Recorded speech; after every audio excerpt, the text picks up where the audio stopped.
Welcome to Lesson 2, Introduction to Photoshop CC. In this lesson, you'll learn the basic skills that you need to start to work in Photoshop. Simple tasks are covered, such as opening a file, cropping it to the size you need, and adjusting the image's color. You'll also find out what formats are best to save your image in, depending upon how you're going to use your image. First, I'm going to start by opening a file. And of course, you can choose File Open and you can navigate your directory system like you normally would for most applications, or you can select Browse and Bridge. Now, if you do not have Adobe Bridge installed, when you select Browse and Bridge, your application manager will launch, and then you can download and install Adobe Bridge at that point. Adobe Bridge is really the command center for your Creative Cloud applications because it allows you to sort and filter and find images easily and even find details on all those images. We're going to go into that in a lot more detail in Lesson 3. Right now, I just want you to choose File, Browse and Bridge, and locate your PS Lessons folder. And in there, look for your PS02 lessons, and if you open it up, you quickly see some thumbnails here of the images that we're going to work with. And you'll see that I can open up an image by either double-clicking on it or selecting a specific application that I wanted to launch in. And I'm opening up Adobe Photoshop CC. This is our finished image. This image has been cropped, sharpened, and had a little bit of color correction applied to it. And we're going to go through that so that you understand how to do these basic fundamental tasks. So I'm closing that image. I'm going back up to Browse and Bridge, and I'm going to take PS0201, which is the start file. I'm right-clicking on that and selecting that I want to open it up with Photoshop CC. If you double-click on it and it launches a previous version of Photoshop or some other application, you might want to get in the habit of right-clicking to make sure it launches in the correct application. Now we have this nice image of two boys playing hockey, and it's an amateur image and we want to make sure it looks as best as it can. The first thing we're going to do is select the crop tool. And you'll see the crop tool is over on the left, or you can simply press C. You'll see the tooltips appear for these different tools as well. Now, how can one letter C be the keyboard shortcut for all of these items? Well, if you add the Shift key, Shift C, you'll see that I can rotate through all those tools once I'm in one. Now, I have the crop tool selected, and I want you to notice that when I crop, that I have this rule of thirds grid up here, and I want to explain how that helps. A lot of photographers are aware of the rule of thirds already, but as an amateur photographer or a graphic designer, you may not be aware of its purpose. The purpose of using this in a crop is so that you can put elements that are of interest or important elements either on these horizontal or vertical lines, and also put important items in the intersection of these items. Meaning that if I'm taking a picture of a sunset and I have a beach and an ocean, it'd be nice if the beach stopped right here. And I used the rule of thirds to position the crop so that it was broken down into that area. Or, like for instance this image, I felt that this boy was really important up here, so I am going to position my crop so that not only is his face smack in the middle of that intersection, but I'm also going to make sure that he falls on this line. Now, by using this rule of thirds, it helps you to create a more interesting composition. Once I'm ready to crop this, I can just go ahead up to the options and I can select Confirm, and it's cropped. Now, let me just let you be aware of this.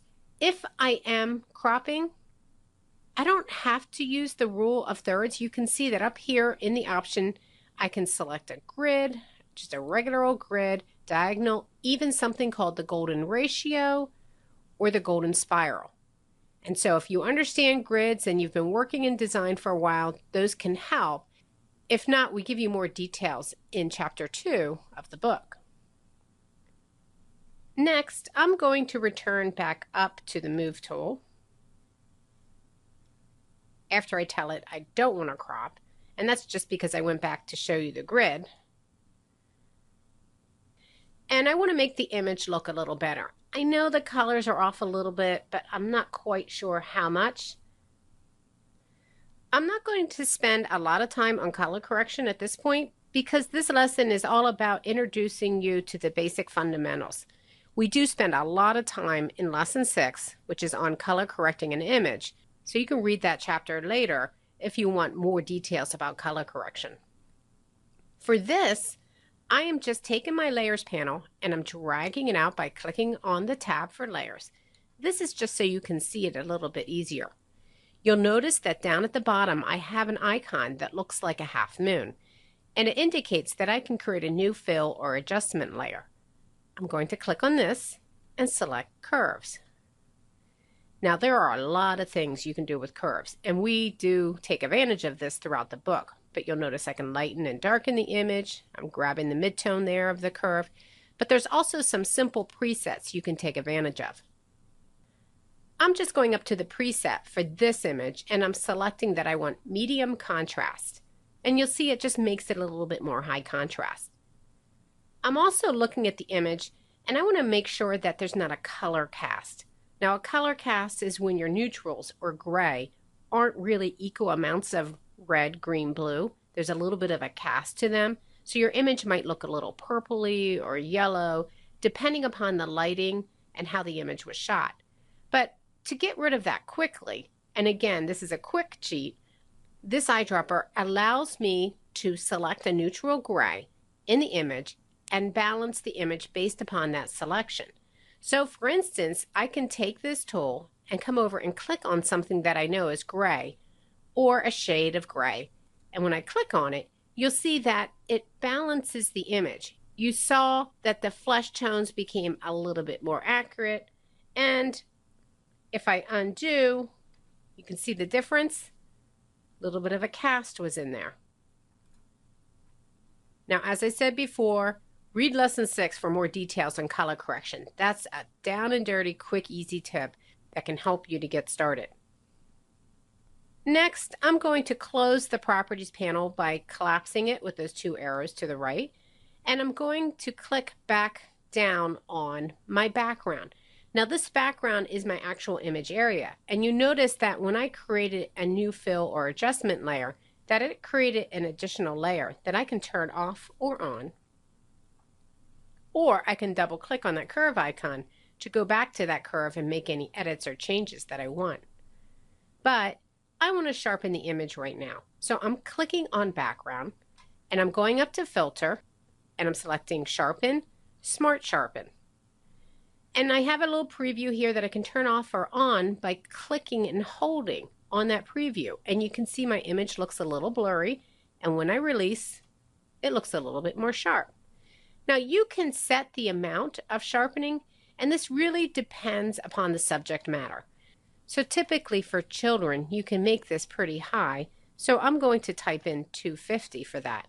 But for older people, you might not want that sharpening to be turned on that high because it'll bring out details like crow's feet and wrinkles and hairs that maybe you don't want to see.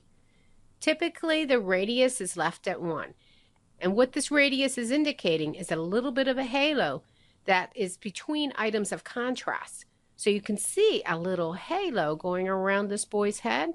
This looks really good when you use images on the web or print, and it really pops the image out so that people can see the details better.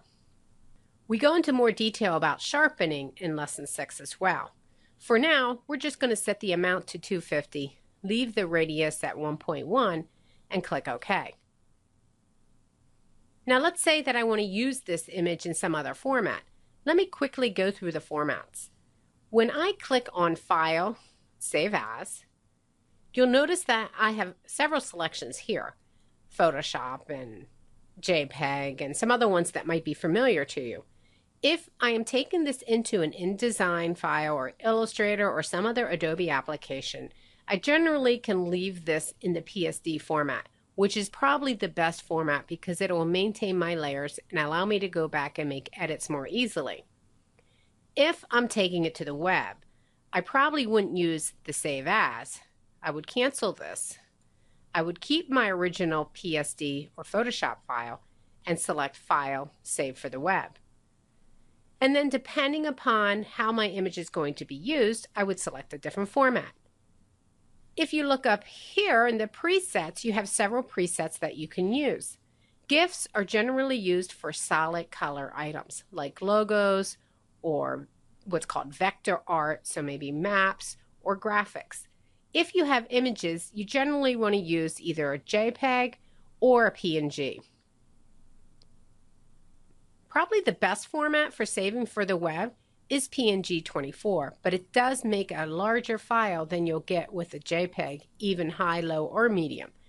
I'm going to select PNG 24 for this, and you'll see that I'm getting a preview of how it looks in that format, but that I can also check how it looked in the original format and how it's going to look in the PNG format.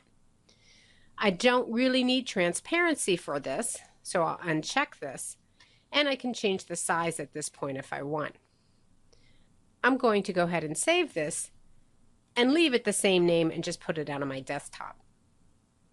So in this lesson, you found out how to do the basic fundamental tasks to open an image, do a quick correction, crop it, and save it. This has been Jennifer Smith for Digital Classroom.